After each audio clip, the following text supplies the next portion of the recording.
Today's episode is a fan favorite. The audio in the story has been remastered for today's episode. On a dark fall night in 2010, two detectives stood in the street of an upscale suburban neighborhood just outside of Boston, Massachusetts. In the middle of the road, lit by their flashlights, lay the body of a teenage boy. Now these were the veteran detectives, but neither of them had ever seen the type of brutal violence that had clearly been inflicted on this young man. His legs looked shattered, his jeans had been ripped to shreds, and his face was bruised and broken. The detectives felt sure this young man had been murdered. But because he had no it on him, they didn't know who he was. However, when they did finally discover his identity, this case would take a totally bizarre turn.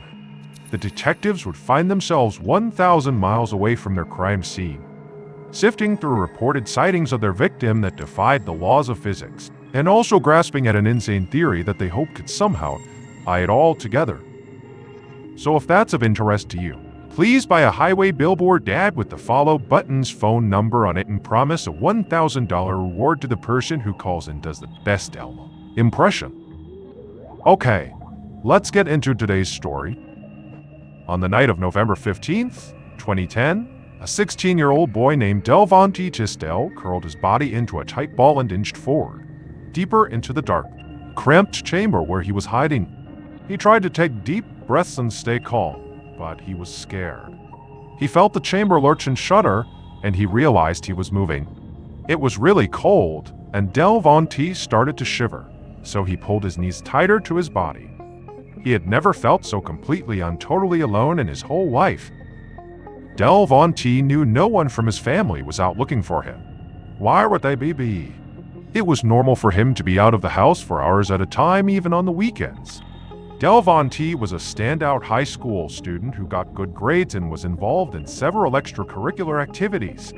He also spent a lot of time with his Reserve Officers Training Corps, or ROC group, which is a club for students who are interested in the military. Delvonte dreamed of joining the United States Air Force after graduation, and he figured ROC would help him achieve that. But all that meant right now was that his father and his siblings most likely figured he was doing something for ROC, so they wouldn't be worried about him at all. Suddenly, Delvonte felt the movement of the chamber accelerate. Then he heard a loud noise. His whole body shook and he felt a burst of heat on his face. Delvonte raised his hands to protect his head, but it was no use. A loud roar shook the chamber and seemed to envelop his whole body, and all he could do was squeeze his eyes shut as he began to fall forward. Later that same night, 6 female college students paced frantically back and forth in the middle of a tree-lined road in the Boston suburb of Milton, Massachusetts. They were all shouting and crying and staring at something in the middle of the road. The object was lit up by the headlights of a black Jeep one of the students had been driving, which was now parked behind them. One of the students kept repeating that they needed to do something fast, while one of the others screamed at her to stop talking. Then they heard another car coming down the road. One of the students took off, disappearing into the darkness, but the others just froze. The approaching car stopped behind the Jeep, and the man got out and asked if they were okay. For a second, nobody replied. Then one of the students lowered her head and pointed towards the middle of the road behind her. The man walked past her in the parked Jeep and looked down at the ground, and he immediately felt sick to his stomach. Detective Lewis Bullard of the Milton Police drove towards the stretch of road where the students with the Jeep had gathered and the man had stopped. Bullard could see the flashing blue and red lights of police cars and ambulances ahead of him, illuminating the expensive homes that lined the street. He had been surprised when he got a frantic call from dispatch telling him to get to this part of town. This affluent neighborhood almost never saw police activity.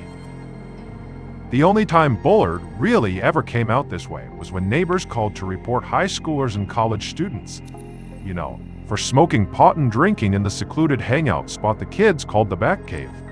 But the dispatcher had made it clear that this 911 call was about something way bigger than marijuana. Bullard parked his car on the road and stepped outside. He was young with a shaved head, and he was built like a football player. He saw a couple of officers standing with 5 young women and a man on the side of the road, and a few feet away from them. In the middle of the road near a black Jeep, he saw his partner, Lieutenant Bill West. Bullard turned on his flashlight and jogged over towards the Jeep. Lieutenant West turned to him with a dazed look on his face. Bullard shined his flashlight on the ground and saw right away why West was so shocked, because there on the pavement lay the body of a mutilated teenage boy. It seemed clear to both Bullard and West that the boy had been murdered, but the trauma inflicted on him was so brutal that they couldn't begin to imagine how he had been killed. The boy's torso was scraped and badly bruised. His face was mangled almost beyond recognition, and his legs were obviously broken. He had no shirt on, and his jeans had been almost completely shredded. The detectives slipped on their gloves, crouched down, and began digging through the teenager's jean pockets, looking for a wallet or a license, but they didn't find anything. Then, something on the road glinted in Bullard's flashlight. He leaned down further and saw several small pieces of plastic near the teenager's legs. He gestured to his partner to come look, and the two investigators stared at the plastic for several minutes. The pieces looked like they all came from the same object, but it was like this bizarre jigsaw puzzle, so they couldn't tell what the object was. Bullard suggested it might be a credit card that had been cut up, but even as he said it out loud, he knew it didn't make any sense. Why would a killer cut up a credit card into a bunch of tiny pieces and then leave the pieces behind as potential clues? Regardless, they bagged up the plastic pieces as evidence to send to the crime lab for analysis. The detectives did a thorough search of the scene and then took another look at the young man's body to make sure they hadn't missed anything. And when they looked this time, they did notice something. They saw there were thick road burns on the young man's legs and side. And those burns, along with the other massive injuries they were seeing, helped the detectives from an initial theory. This young man must have been run over by a car and then dragged down the street. Detective Bullard stood up and walked over to the college students who had been found pacing around the body. These 5 young women were his primary suspects at the moment. After all, they believed this boy had been run over and dragged to death, and the Jeep the students were driving had been parked only feet from the body. When Bullard introduced himself and asked them what happened, the students all started talking at once. They began telling him about this party they were going to when they saw something in the road. They said they got out, and that's when they found the body. And that was it. They said it was just one big coincidence. Detective Bullard nodded, but he remained skeptical. When they finally stopped talking, he asked for just one of them to explain why. If they really had just stumbled onto the teenager's body and were not involved in his death at all, well, why had they not immediately called 911? They were adults with cell phones. Why did the man who pulled up behind them find them shouting at each other on the road instead of trying to get help? And after he said this, the students all got quiet. Finally, the driver of the Jeep mumbled that they were just too freaked out to do anything.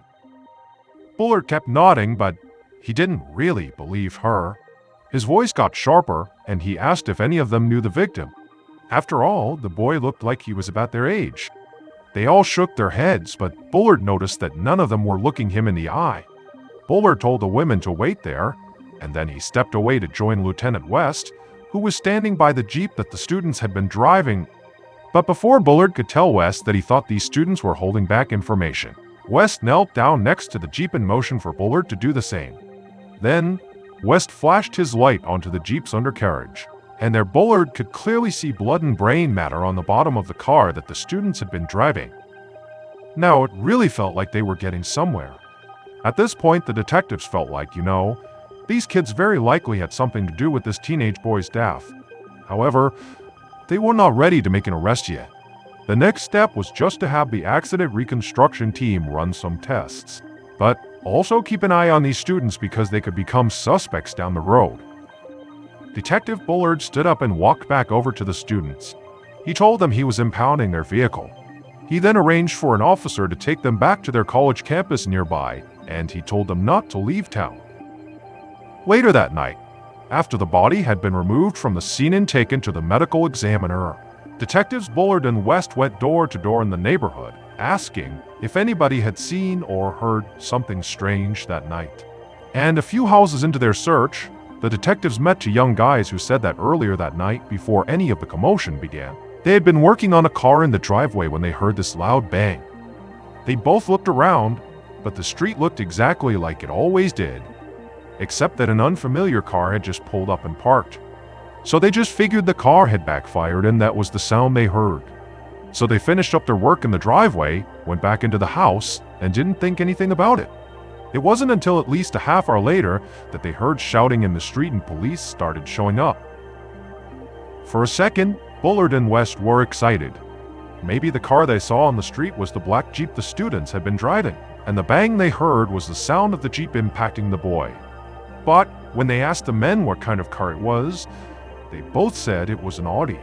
The detectives pressed, asking if, it could have been possible that it was a black Jeep instead, but the men just laughed. Mistaking an Audi for a Jeep was not something they would do. Plus, the Audi was white, not black. As the detectives walked away from the men, they exchanged a look. They weren't quite sure what to make of this report of the white Audi. It certainly did not prove their theory that the college students in the black Jeep hit their victim. However, it didn't disprove it either. Still, Bullard quickly issued a bolo for the white Audi, which is a be-on-the-lookout order that goes to police and media in the area. Bullard had no idea if anything would come from it. It was entirely possible that the Audi had nothing to do with the dead boy on the road. But the following morning, after the local news had run a story on the white Audi, Detective Bullard got a call at his desk. And when he answered, he heard the driver of the black Jeep from the night before, and in a shaking voice, she told Bullard that she and her friends had lied to him. A few hours later, Detectives West and Bullard sat down with the driver of the Jeep inside of an interview room at the police station. Bullard had a serious look on his face, but he didn't want to scare the driver into clamming up. So when he spoke in a calm, almost soothing voice. He asked the driver to tell him what really happened. When the driver began to speak, she couldn't look Bullard in the eye. She said that they had not really just stumbled onto the body like they had claimed. Instead, they had all been hanging out at their dorm when another friend of theirs had called, and the first thing this friend had said was that, "Do you guys want to go see a dead body?" The driver couldn't explain to Bullard why she and the others had raced out to go see it. Maybe they were bored, or maybe it was just morbid curiosity. But as she spoke, she wiped tears from her eyes. She said that when they all got out to the body in the middle of the road, the friend who had called them about the body was standing there waiting for them.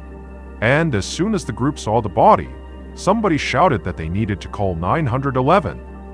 But the other friend who had called them panicked. This other friend had been getting high at a nearby spot known as the Batcave, and at the mention of 911, she began to worry that the cops were going to bust her. So she ran off, got into her white Audi, and drove away. And shortly after, that is when the man pulled up behind them, got out of his car, and he called 911. Bullard and West just stared at this young woman. On one hand, she did seem genuine. After all, she had called them, and she was admitting openly to some pretty reprehensible behavior. But on the other hand, her story didn't explain the blood and brain they had found on the bottom of her Jeep.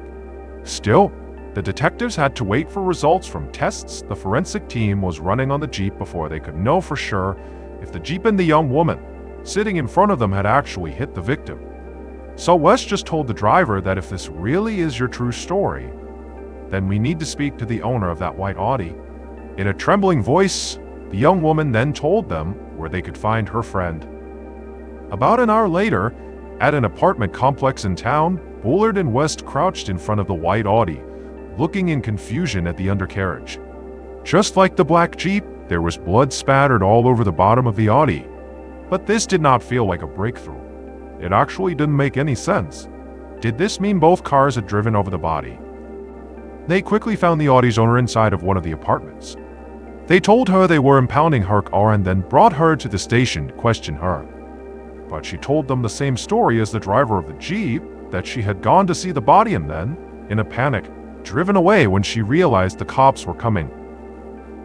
Bullard and West needed to figure out who was lying, and so, really, they desperately needed the results from the forensics tests. And the following day, those results came in, and the detectives got two huge pieces of news. First, an accident reconstruction specialist said that, based on his tests, neither the Jeep nor the Audi had actually hit the teenage boy. Instead, the boy's body had been so badly mangled that his blood and brain tissue had basically been spread all across the street. The Jeep and the Audi had simply driven through it. and their wheels splashed it onto their undercarriages. This meant that the students had been telling the truth. They did not hit the dead boy. They really had just gone to see his body and freaked out. But this was not the biggest break of the day, because the second piece of news they got came from the medical examiner. He told them that he couldn't determine the cause of death because the boy's body was too badly damaged. However, he said he had found something the detectives had missed. Crumpled up deep in one of the boy's pockets was a hall pass, like something a high school student would use to leave class and go to the bathroom. And scrawled in cursive at the top of the hall pass was a name, Del Von T. Tisdale. And so now, even though their initial theories seemed to be falling apart, the detectives suddenly had their first truly solid lead. Their victim, who now had a name, was a high schooler. So over the next several days, with help from multiple police departments, Bullard and West contacted high schools throughout Massachusetts and the nearby state of Rhode Island. But not one school had a record of a Del Von T. Tisdale. It was like this kid didn't exist. And so Bullard and West began to wonder if maybe Del Von T didn't go to school in the area. Maybe he was just in town visiting someone. If that was the case, he could be from any high school anywhere. So police put out a call to major media markets across the country, asking anyone for information on this young man. And it didn't take long before Bullard got a call from a police officer. This officer had been working a missing persons case for a couple of days, looking for a 16-year-old boy named Del Von T. Tisdale. However, this Del Von T. Tisdale lived almost 1,000 miles away in Charlotte, North Carolina. But the timing between when the Del Von T in North Carolina went missing and when the Del Von T in Massachusetts was discovered made no sense. The Charlotte police officer said the Del Von T. Tisdale he and his team were looking for had been seen in Charlotte on the same day that Bullard and West later found the body in Milton, Massachusetts. If this was the case, and if this really was the same Del Von T, he would have had to travel almost 1,000 miles and been killed and dumped in the span of maybe 12 hours. It just seemed impossible. And so the investigators all began to wonder if this was just a very strange coincidence and there really were two Del Von T. Tisdales. But when they compared the fingerprints of the body in Massachusetts and the missing boy in North Carolina, they found that they matched. About a week after Del Von T's body had been discovered, detectives Bullard and West flew from Massachusetts to North Carolina, and along with local police, they met Del Von T's family at their house. And just like the police, Del Von T's family could not believe what they were hearing. How could Del Von T have died almost 1,000 miles away from home? Del Von T's father and brother said they did not have any connections in Milton or in Boston. And on top of that, they said Del Von T was like the perfect kid. He did great in school and he was a respected member of the Rot. Nobody wanted to hurt him. Investigators asked the family if they remembered what Del Von T was wearing the last time they saw him, because when Del Von T was found, all he had on were jeans, and they were all torn up. And so police thought if they could find his missing clothing, it might lead them to whoever had done this. Del Von T's brother said he'd seen him wearing jeans, a red shirt, and Nike tennis shoes. As West continued talking to Del Von T's dad and brother and writing everything they said down, Bullard decided to go search Del Von T's room to see if he could find anything else that might help. And as he walked down the hallway, he heard footsteps behind him. When he turned, he saw Del Von T's younger sister. Bullard was about to ask if the girl was okay when she spoke in a quiet, trembling voice. She said her father was not telling the whole story. Bullard could clearly see the girl was nervous, so he assured her that he was there to help and that she could tell him anything she knew. That night, Bullard and West flew back home and started trying to piece together what they had learned in Charlotte and what Del Von T's younger sister had told Bullard. It would turn out, at least according to Del Von T's younger sister, that their father was really strict with Del Von T. And for some reason, their father really hated Del Von T being a part of the Rot King. And so, Del Von T's sister believed there was a good chance that Del Von T had run away from home because of this, and that he very likely wanted to go live with their mother in Baltimore, Maryland. Now the detectives thought this potential conflict with his father could definitely have given Del Von T a reason for wanting to run away to his mom's house.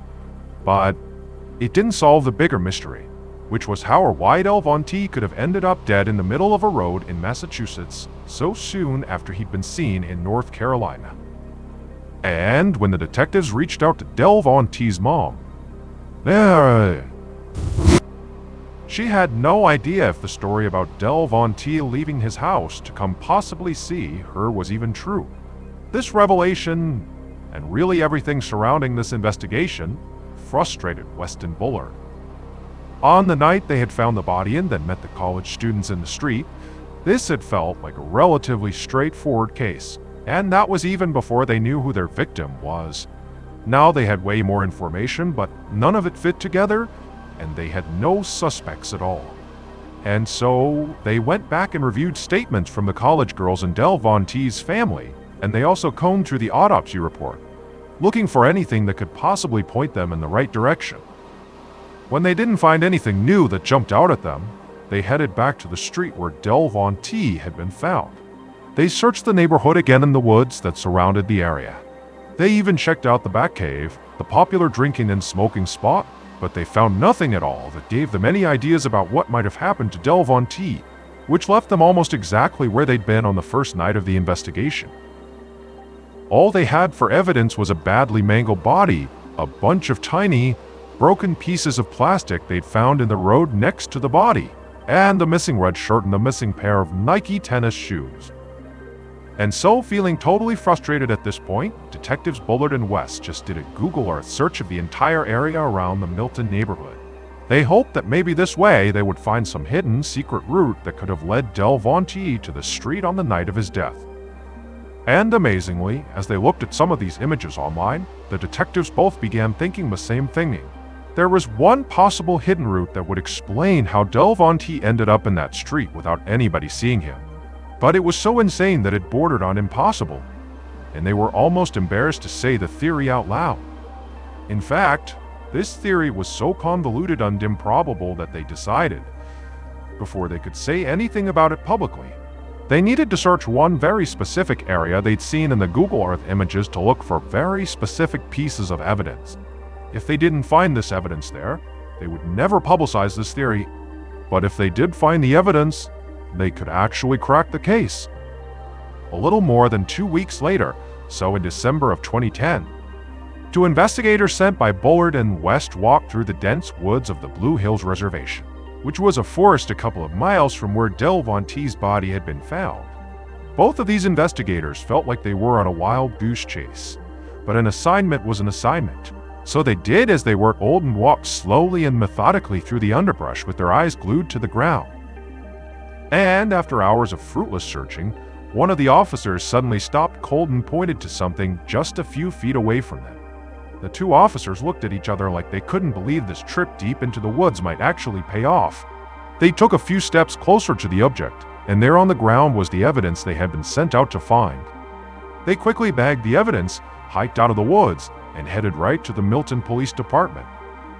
Detectives Bullard and West took one look at what these other investigators had found, and they both felt this huge rush of adrenaline. This was the exact evidence they had been looking for, in the exact spot they hoped it would be, which meant their crazy theory had just solved the case. Back on the night of November 15th, 2010, when Detectives Bullard and West were called to the scene, they saw Del Von T's body on the road and a group of young women arguing with each other around a parked Jeep. They believed they had several strong suspects and a pile of evidence in this murder case. And it would turn out all of the evidence they had found at the scene, as well as throughout the investigation, did lead them to crack the case. But after Bullard and West visited North Carolina and then came back home to piece together all of their evidence, they came to realize that Del Von T's final night alive just did not play out like they had first suspected. Because the evidence didn't mean what they thought it did. Those small pieces of broken plastic that Bullard found around Del Von T's body were not from a credit card. They were from a pass for a shuttle bus in North Carolina.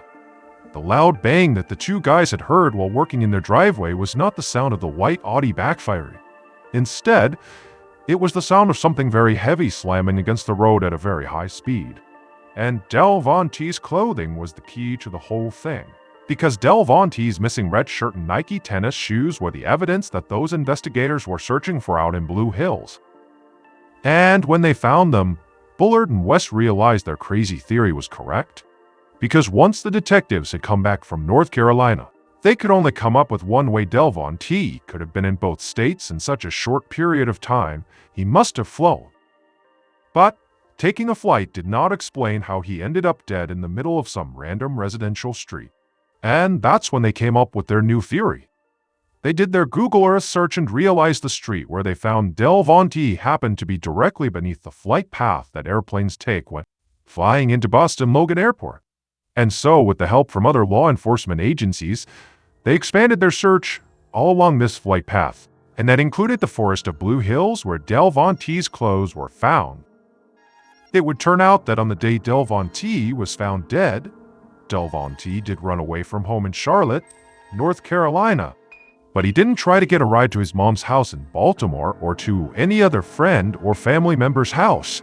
Instead, he used a shuttle service from a hotel to get to the Charlotte airport. There, he crept through a damaged spot in the fence around the tarmac and climbed into the wheel well of an airplane, a plane that happened to be flying to Boston. Later that night, the wheel well was a dark, tight space, about the size of the trunk of an average car, maybe a bit smaller, and it was filled with electrical equipment. And Del Vonte, once inside, just sat and waited for the plane to take off. But Del Vonte didn't realize that flying in a plane, not in the cabin, for example, but in the wheel well where people are not supposed to be, is violent and extremely dangerous. And so when the plane he had smuggled himself into began speeding down the runway, Del Vonte would have been pressed up against a metal wall inside of the space, almost to the point of being crushed. And when the plane actually took off and left the ground and the landing gear retracted into the wheel well, it would have caused an intense amount of heat in that space. And then, as the plane climbed higher and higher, oxygen levels would have dropped significantly. Del Vonte would have struggled to breathe and eventually passed out. He very likely would have died fairly early on in the flight. However, his body would have remained stuck in the wheel well behind the landing gear until about 2 hours later, when the plane began its descent into Boston. When the landing gear lowered, when the plane was somewhere over Milton, Massachusetts, Del Vonte's dead body came tumbling out and fell 1,500 feet through the air. The loud bang sound the two young guys in Milton heard that they thought was the sound of the Audi backfiring. That wasn't that. That was the sound of Del Vonte's body hitting the pavement. The discovery of what really happened to Del Vonte left his family heartbroken and totally confused. They just couldn't understand how a teenage boy was able to sneak onto the runway of a major airport and climb into a plane's well without airport security noticing. Eventually, the family would sue the city of Charlotte for damages.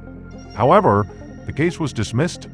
And so, despite movies and TV shows sometimes portraying people stowing away inside of a plane's well and surviving the flight, the Del Vonte Tisdale story is proof that you can't. On the morning of May 17, 2014, a detective furiously scribbled notes as she sat next to the hospital bed of a mortally injured 77-year-old woman.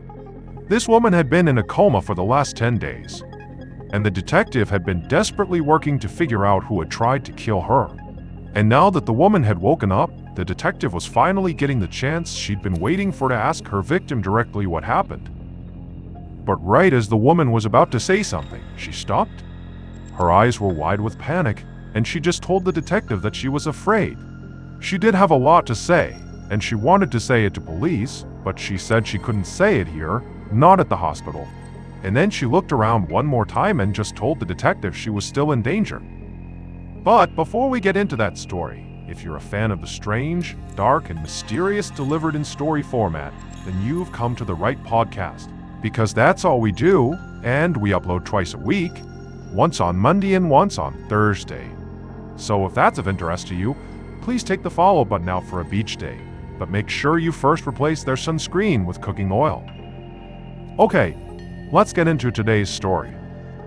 Late in the afternoon on May 6, 2014, 77-year-old Helene Pastor sat at her office desk in Monaco with her beloved dog, Belle, at her feet and the phone pressed to her ear.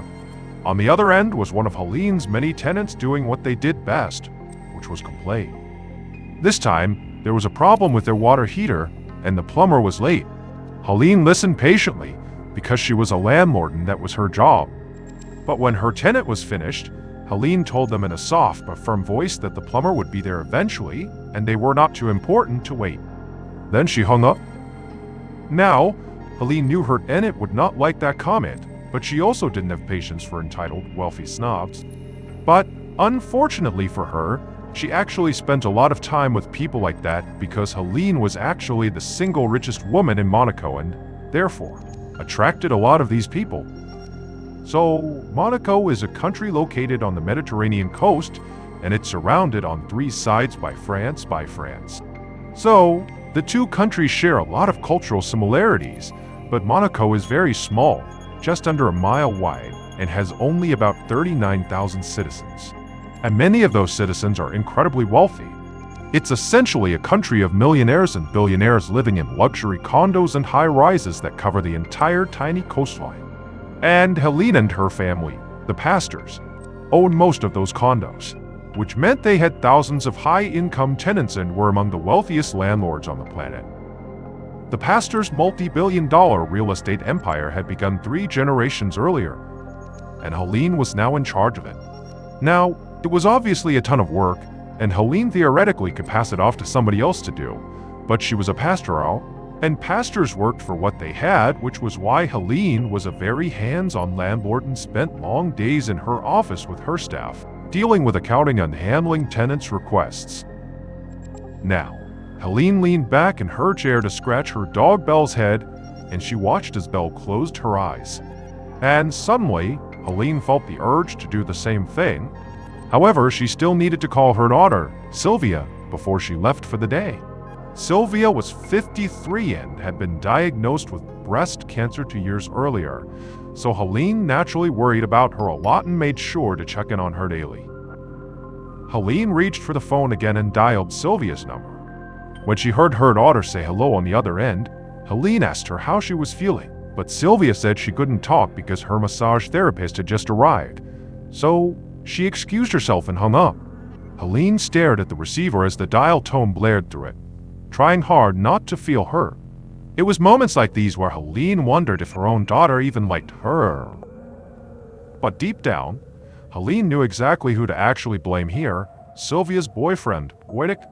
Sylvia had been with Wojtek for almost 3 decades, and it seemed like everybody in Monaco absolutely loved him.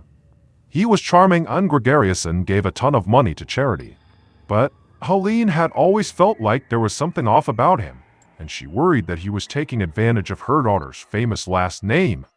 But she couldn't bring herself to actually tell Sylvia about her suspicions, so instead they had a lot of unspoken tension, which caused lots of little arguments. Helene looked over at the time, then stood and smoothed out her Chanel suit. She needed to get on with it if she wanted to see her son, Gildu, tonight. Gildu had been at the hospital for the last few months after having a stroke, and so Helene visited him daily, making the 45-minute doctor from Monaco to where he was hospitalized in Nice, France. Now, the daily commute was a lot, especially because Helene was always so busy, but she never even considered doing anything else. Gildu was 47 years old, but he was still her child, and the whole ordeal had been awful and emotional for Helene, especially on top of Sylvia's cancer diagnosis. Seeing her children suffer like this had reminded Helene that money really couldn't save you from everything, even in Monaco. Helene grabbed her very expensive Hermes purse, then told her dog Belle it was time to go. Helene and Belle walked out the door of her office and climbed into a black minivan that was waiting on the curb. As soon as Helene slid into the back seat, she was greeted by her 64-year-old driver, Mohammed Darwish. Mohammed had been working with Helene for the past 15 years, and while he primarily was her driver, he also did cooking and other things, and basically whatever Helene needed, which sometimes was just to be a friend. And that's really what she needed today. So, the two spent the 45-minute drive to Nice talking about their kids. Helene filled him in on Sylvia's cold shoulder that day and how she was also feeling relieved that Gildu might be released from the hospital soon. Then Mohammed told her about how he was missing his own daughter, who lived back in Egypt with her mom. And he also updated Helene on his son with Sam, and how he liked living in France. Their conversation made the drive go a lot faster, and before Helene knew it, they were at the hospital. By about 6:00 p.m. that night, Helene was sitting by Gildu's bedside helping him drink some water. Like his mother, Gildu had been both blessed and cursed with the pastor work ethic. Despite all the family money, Gildu was constantly starting new ventures and investing in businesses. His latest thing was a new electric racing car, and he really wanted to focus on it, but obviously he couldn't because he was in the hospital. And Helene knew that. She knew that this hospitalization had been really hard for him. Not just physically, but sort of emotionally, he wanted to get back to work. Gildu was awake and alert, but he was still partially paralyzed and he couldn't speak very well. Helene sat with her son, talking to him and checking in with his doctors, and after about an hour, she kissed his forehead and told him she would see him soon. Just after 7:00 p.m., Helene left the hospital and walked over to the minivan where Mohammed was. She climbed into the front passenger seat this time, because Belle had stretched out in the back seat. Mohammed started the car and began making his way out of the lot towards the busy streets of Nice. The exit was very congested with cars trying to get around one another, and pedestrians kept crossing the street. But eventually, Mohammed was finally able to pull out of the lot and turn right before pretty much immediately getting stopped again by traffic. Helene simply leaned back in her seat and just let the noise outside fade to a blur, as she tried to just accept that she'd be in traffic for a while and so she should just relax. But as soon as she put her head back, suddenly something out her window caught her eye. It was a person jogging straight towards them. This person had a hat pulled down low around their eyes, so Helene didn't know who it was, but then she saw what they were holding. And immediately she screamed at Mohammed to drive by. But before Mohammed could react, Helene heard a loud bang and the sound of shattering glass. Then Helene was dimly aware of the pedestrians all around the car screaming, before she heard another bang, and then everything went black. About 15 minutes later, the commissioner of the Nice police, Philippe Frison, pulled up to the hospital with the sirens on. He'd been in his office about to finish up for the day when he'd heard a call about potential shots fired, but he had no idea how serious it was. So when he got to the scene, he parked and jumped out of his car, and the first thing he saw was this big crowd of people gathered on the street right across from the hospital. And they all appeared to be staring at this parked black minivan with monocle plates and a shattered passenger side window. Frison jogged over. He was the first officer on the scene, but a firefighter standing by the minivan told him a few details based on what he'd seen and what the crowd had been saying. Apparently, a man dressed in black had come out of nowhere on foot and fired 2 shots into the minivan, hitting both the man and the woman who were inside, both in the head. There had been a dog in the car, but it was uninjured. The shooter had disappeared back into the crowd, and witnesses saw a second man, also dressed in black, follow after him. The firefighter said the 2 victims had been rushed to the hospital and were clearly in critical condition. But beyond knowing it was a man and a woman, he had no other information on their identities. Immediately, Frison's mind went to carjacking. Nice didn't have a huge amount of crime, but one of its more common issues was something called the card or grab, which was when criminals would target cars stuck in traffic for robbery. He wondered if maybe the carjackers, in an effort to rob this car, had somehow gotten flustered or something had happened which caused them to open fire, and then they quickly realized the area was far too crowded to just get away, so they abandoned their robbery and just disappeared. Frison radioed back to the station for backup. A crime like this clearly needed more officers than just him. And when Frison got through to the dispatcher, not only did she say she would dispatch more officers, but also she had some new information. The identities of the 2 victims. And the reason she already had their identities is because one of the 2 victims was incredibly famous. The woman who had been shot was Helene Pastor, and the other victim was her driver, Mohammed Darwich. Frison instantly froze because, of course, He knew Helene Pastor's name.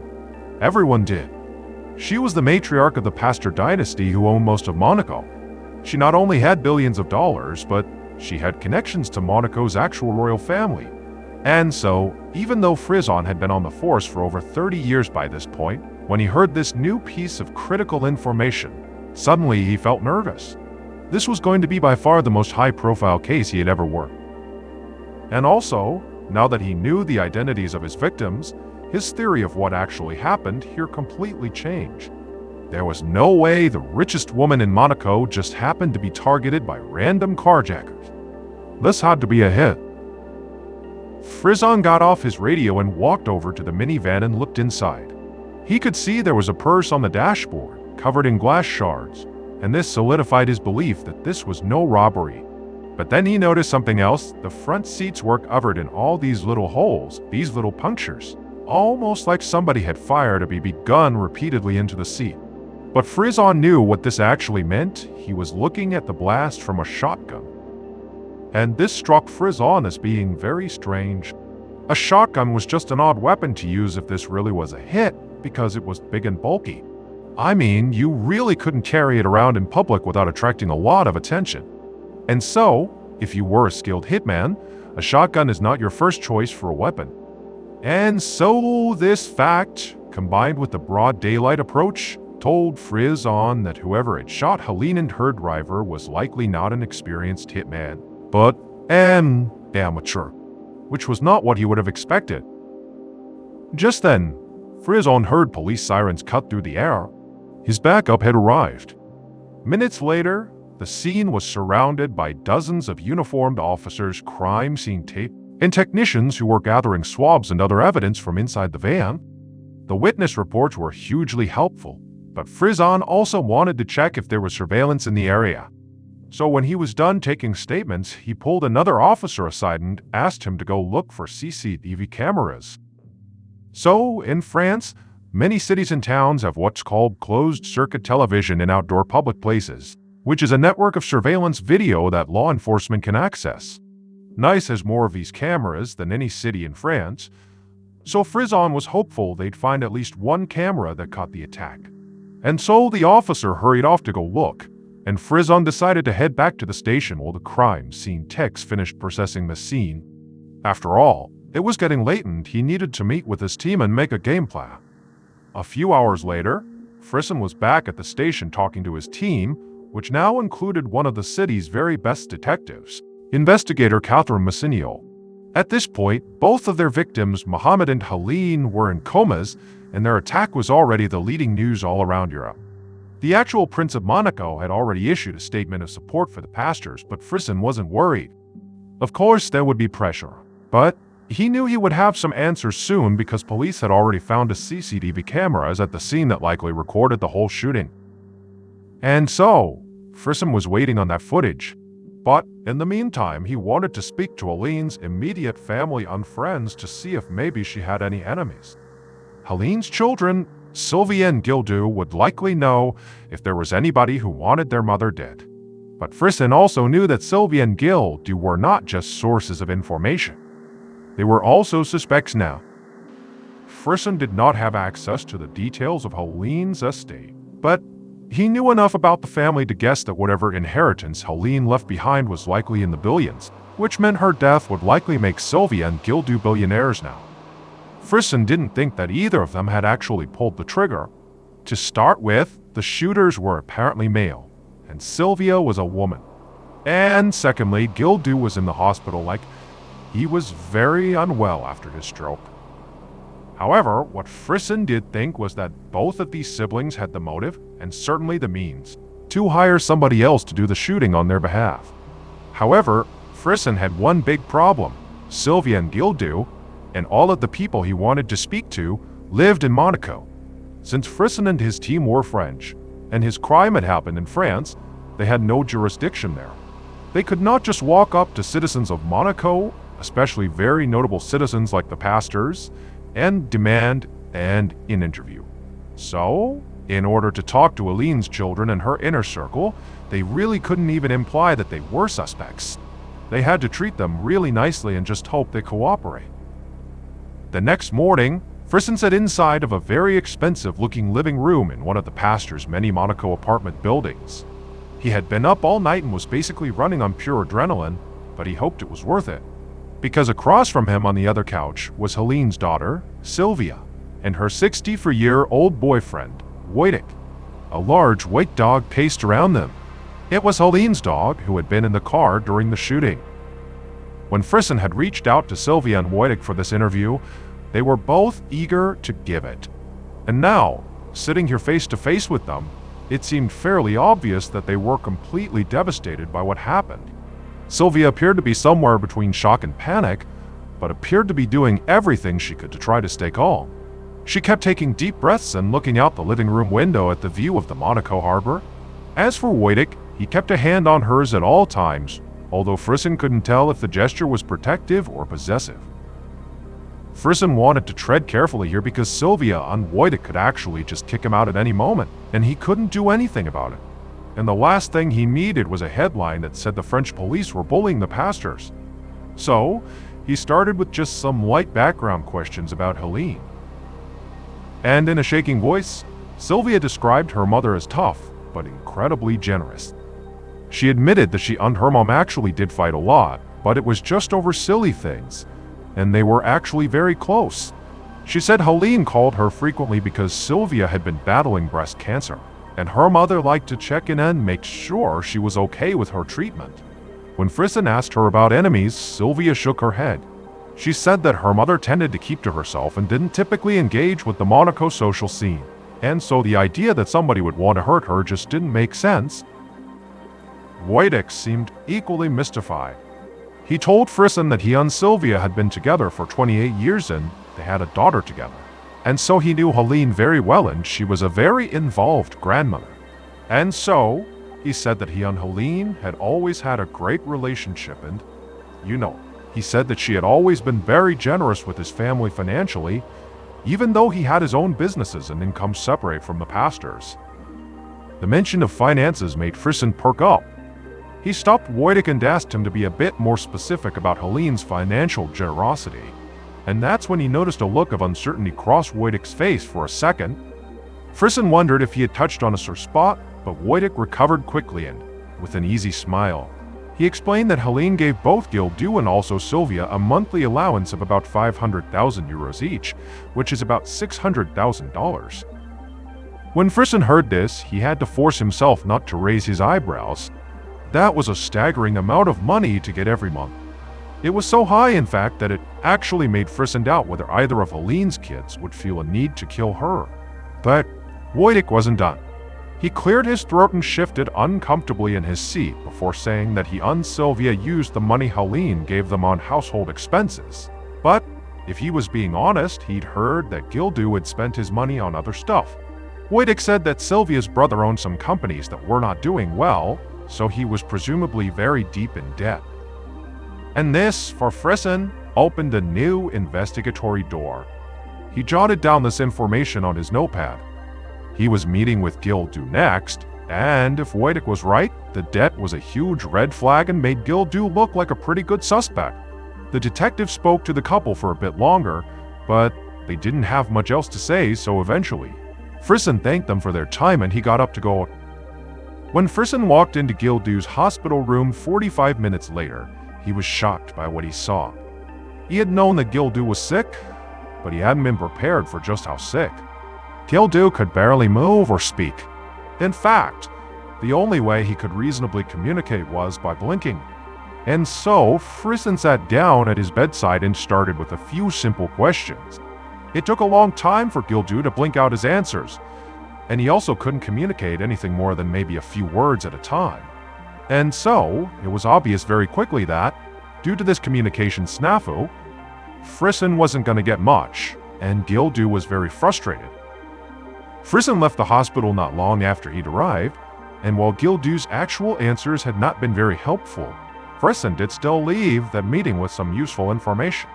And that was not only was it fairly obvious that Gildu simply could not have been the one pulling the trigger, just physically, but also it was clear he wasn't in any shape to be planning a hired hit. I mean, he could barely communicate with Frisson. However, Frisson thought that, it was still possible that maybe Gildu had begun preparations before his stroke, which had only happened 2 months earlier in March. And Frisson realized the amateurish quality of the hit itself could have been a product of Gildu's illness. He hadn't had the chance to fully make sure everything was perfect and ready to go. So far to Frisson, this case was full of contradictions. One of the single richest people on the planet had almost been assassinated by shockingly unprofessional hitmen. Both of the victims' children clearly stood to inherit an enormous amount of money and were, therefore, the most obvious suspects. But one of the children, Sylvia, did not seem to need the money based on how much she was getting every month from Helene. And the other child, Gildu, was so physically ill that he couldn't even speak. And so, Frisson began to wonder about Sylvia's boyfriend, Wojtek. Maybe he could have planned the hit because he, and not Sylvia, wanted access to Helene's money. Frisson pulled out his phone and called the other detective, the very skilled detective named Catherine Messinio, and he told her about all the issues surrounding Sylvia and Gildu as suspects. Messinio agreed with Frisson, and then she also shared something with him that she had learned during her own interviews about Wojtek. She said that one of Helene's friends told her that Sylvia had been with Wojtek for so long without getting married because Sylvia wanted to make sure her inheritance went to her own bloodline, not an outsider. Frisson considered what this meant. It told him that Sylvia did not completely trust Wojtek, but it also tanked his theory that Wojtek might have planned the hit since he had zero claim to the Pastor estate, whether Helene was alive or not. But then, Messinio said something else that made Frisson stop thinking about the pastors completely. Messinio said she had found something out about Helene's driver, Mohammed. Mohammed was apparently involved in a love triangle and had been for years. He was from Egypt and had a family there, but he also had a mistress here. And Messinio had gotten the number for Mohammed's adult son who lived with him in France so they could speak to him about it. As Frisson hung up the phone, his mind reeled. This whole time, he had thought it was so obvious who the target of the hit was, Helene. But now he was wondering if maybe he had been wrong. That afternoon, Frisson was back at the station with Messina. It had been 24 hours since the shooting, and still neither of the detectives had slept. But Frisson didn't think they'd be able to do that anytime soon because the CCTV footage had just arrived. And Frisson was putting a lot of hope into this footage because it felt like every lead he'd tried to follow in this case so far had hit some kind of a dead end. Frisson had just gotten off the phone with Mohammed's son, with Sam, who he had hoped might shed some light on the possibility that Mohammed was the intended target of the attack. But with Sam had been skeptical. He didn't think his father's love triangle lead meant much. He said the mistress had actually been a part of Mohammed's life for a long time, and believe it or not, nobody was particularly upset about it. Now, Sam was a young and healthy man, so theoretically, he could have been one of the shooters. But Frisson hadn't heard anything in their call that made him think Sam would want to kill his father, or Helene for that matter. And so Frisson and Messinio began scrolling through the CCTV footage, looking for any clue that could point them in some new direction. And when they got to the point in the recording where the actual shooting happened, they were relieved to see that they had a clear view. They watched the shooting play out on the screen, just like all the witnesses had described. Helene's car turned out of the hospital parking lot, then a man with a shotgun approached her window and fired twice. Frisson also could see there was a second man who watched the whole thing from across the street at a snack bar, who most likely was acting as a lookout. Both of these men ran away on foot, and their faces were not visible in the footage. And so, Frisson rewound the tape to see when the men arrived, which he found was about 20 minutes before the shooting. But when he saw how these men arrived, his jaw dropped because finally, he'd found a really good lead that he could follow. Both men were separately driven to the scene in taxis. Frisson paused the tape and turned to Messina in total shock. In 30 years of working in law enforcement, he had never seen or heard of a criminal arriving at a crime scene just very casually in a taxi, like they were meeting somebody for lunch. And there was a reason for this, because on the CCTV footage, there was a huge piece of evidence that was now clearly visible to the detectives, one of the taxi's license plates. And so, Frisson smiled and told Messinio they needed to make a phone call. That evening, Frisson, Messinio, and a group of officers rushed into the lobby of the Hotel Azur in Nice. In Frisson's hands was a photo of both of the shooters. After calling the taxi company, everything had moved really fast. The taxi dispatch had a record of the rides and gave detectives the mobile numbers used to book each cab. It hadn't taken long for Frisson's team to connect those numbers to two burner phones that were purchased just hours before the shooting at a store about to be murder store about to be at a store about to be murder, hours away from the hospital in a French city called Marseille. The police were able to access the TEVs near that store and literally watch the shooters leave with their phones and catch a train to Nice. And best of all, one of the cameras at the train station gave the police a very clear shot of the shooters' faces. Neither of them were Helene's or Mohammed's relatives, which didn't surprise Frisson, since he was sure this had to be a hired hit, even if it was sloppy. But in order to find out who masterminded this attack, he needed to ID these two shooters, which was why he was now at this hotel. CCTV footage had shown that once the shooters got to Nice, they stopped at the Hotel Azur before getting taxis to the hospital. So, Frisson approached the reception desk with a picture and asked the person manning it if they had seen the men in the photo. The person seemed confused, but he said yes. Those men had rented 2 separate rooms the day before, but they had already left. Frisson wrote down the names the receptionist gave him, but neither were familiar. Then he and Messinio split up to go search the rooms. Moments later, Frisson and some officers hurried into a very clean hotel room. The teller at the front desk had told him that this would be the case. The maids had already been in and out of these rooms, but actually seeing it cleaned up was still very disappointing for Frisson. If there had been any evidence here, it likely had been thrown out with the cleaning service. But just then he heard an officer call out from the bathroom. Frisson went in there and he found one of his officers pointing to the shower, where a used bottle of shower gel was sitting on the side of the tub. Frisson couldn't believe it. He knew no other guests had been in these rooms since the shooters had been, which meant that gel was one of theirs. The maid must have just missed it during the cleaning. Frisson told the officer to bag it. It was a long shot, but he wanted to get it sent to a lab and tested right away for DNA. Maybe it could lead them to one of their shooters. They left the hotel soon after, at which point Frisson decided it was time to finally get some sleep. On May 16, 2014, investigators Frisson and Messinio paced around Frisson's office. Every now and then, they would glance over at a document that was laying on his desk. It had only been 10 days since Helene and her driver, Mohammed, were shot outside a hospital in Nice, France. Helene was still alive and in a coma, but Mohammed had died, which made Frisson the official lead of a murder investigation, which was daunting. But Frisson felt like they were close to breaking this case because the document sitting on his desk right now told him that the shower gel they collected during a search of the shooters' hotel rooms actually did have DNA on it. And it had matched to somebody in their system, a 24-year-old man named Salmine, said Ahmed. And then, through a series of phone taps, they managed to figure out the name of Salmine's accomplice, a 31-year-old man named Al-Her Hamadi. The names were different from the ones the hotel had given Frisson, so the men must have used pseudonyms when they checked in. Both of them had prior criminal records and, like Frisson had suspected, they were not professional killers, just petty criminals and drug dealers from a neighborhood in Marseille that had the highest crime rate in the country.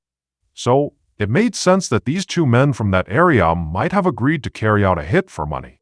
But what didn't make sense to Frisson or Messinio was how Salmine said Ahmed or Al-Her Hamadi could possibly be connected to anyone in Helene's life.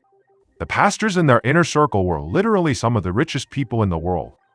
If any of them were planning a hit, Frisson would have expected them to hire more experienced and professional assassins, because they just had the means to do it. And so now, Frisson wondered if maybe they needed to look deeper into other areas of Helene's life, like her tenants, to see if anyone had obvious connections to Marseille. He knew from speaking to Helene's friends that she had handled many of her tenants personally, and it was possible there was a feud or dispute that they didn't know about, but thousands of people lived in Helene's buildings. Going through that list would be nearly impossible, which was why Frisson and Messinio had decided that the best way to approach this whole thing was with a method Frisson called the fishing rod. Instead of arresting the shooters, saw a mine in Alhair, they would watch them and keep their phones tapped in, see if they led police to whoever hired them. And while they were figuring all this out, Frisson's phone rang, and when he picked it up, the news on the other end changed their case yet again. It was the hospital. Helene had woken up from her coma. First thing the next morning, Frisson sent Messinio to the hospital to interview Helene, then waited anxiously at the station for her to return. He was hoping Helene could simply tell Messinio who it was that shot her, and then they could close out the case. But when Messinio came back that afternoon, she didn't have good news. Apparently, Helene had told Messinio that she was terrified and had lots of things she wanted to say to the police, and she seemed to be on the verge of actually giving Messinio a name. But then she started struggling to breathe and literally couldn't finish her sentence. Messinio said that at that moment, the medical staff rushed in and they were able to stabilize Helene, but they weren't able to continue the interview.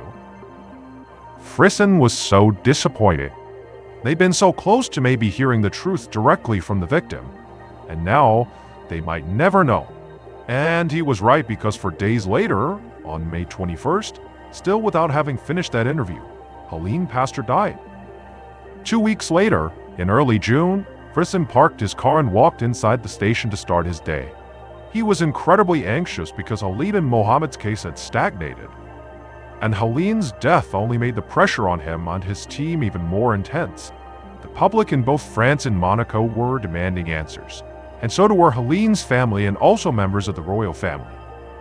Frisson still had his team watching the shooters and tracing their phone calls, but so far, they hadn't gotten any more leads from that. They were also working down that huge list of Helene's tenants, but hadn't found anyone with the kind of motive they were looking for. Now, that didn't mean they wouldn't, but right now none of the people they were seeing fit as suspects. Now, Frisson had not totally eliminated his very first suspects, Gildu, Sylvia, and Wojtek. But Frisson just didn't feel like any of them stood out above the rest.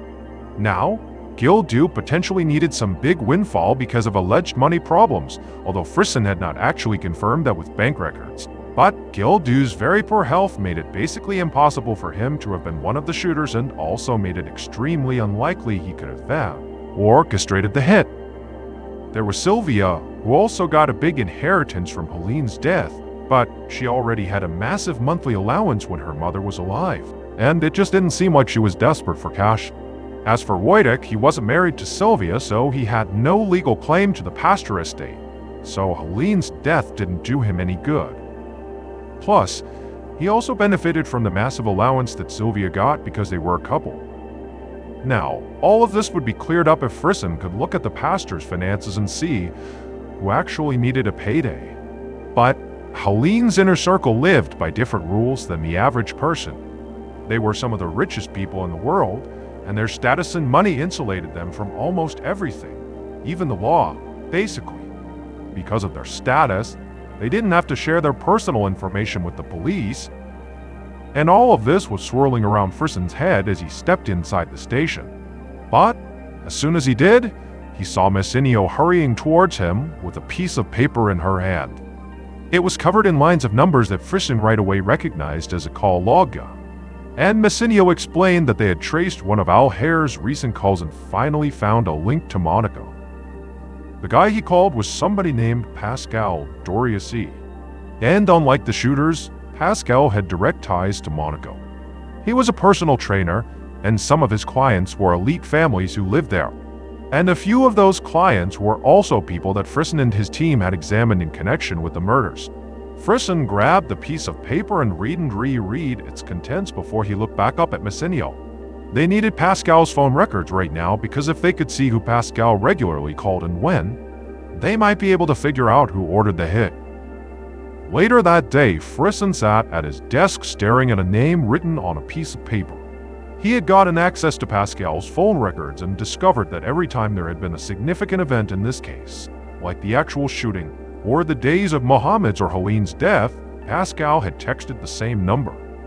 And now that Frisson knew who that number belonged to, he realized he had been at least half right this whole time. Because in Monaco, everything really was about money. Based on the police investigation, multiple confessions, video surveillance, and bank records. Here is a reconstruction of what police believe happened to Helene Pastor Mohammed Darwish on the evening of May 6, 2014. On that day, around 7 p.m., the hitman named Salman said Ahmed strode towards Helene's black van.